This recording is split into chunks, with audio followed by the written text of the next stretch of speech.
கர்த்தருக்கு ஸ்தோத்திரம். இன்றைய நற்செய்தி. கர்த்தருக்கு புதுப்பாட்டை பாடுங்கள். யாத்ராகமம் 15 அதிகாரம் 19 இஸ்ரவேல் புத்தர் மோசையும் பாடி முடிக்கிறாங்க. அப்புறம் 20-21 வசனம் பார்த்தீங்கன்னா மிரியாமும் பாட்டு பாடுறாங்க. மோசே சொன்னபடி கர்த்தரை பாடுங்கள், அவர் மகிமையை வெற்றி சிறந்தாருன்ட்டு. அப்போது என்னன்னா, நம்ம கர்த்தரை புகழ்ந்து பாடணும். இன்றைக்கி நீங்கள் யோசிச்சு பாருங்கள், கர்த்தர் நம்ம வாழ்க்கையில் எவ்வளோ நன்மைகள் செய்து கொண்டு இருக்கார்.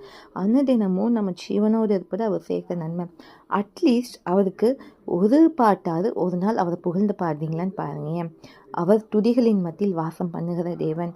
உண்மையாகவே துதிக்கப்படத்தக்கவர் அவர் தான். நம்ம ஒரு மனுஷங்க ஹெல்ப் பண்ணால் எத்தனை தேங்க்ஸ் சொல்கிறோம், தேங்க்ஸ் நன்றின்ட்டு. ஆனால் கர்த்தருக்கு எப்படி சொல்கிறோம் யோசிச்சு பாருங்கள்.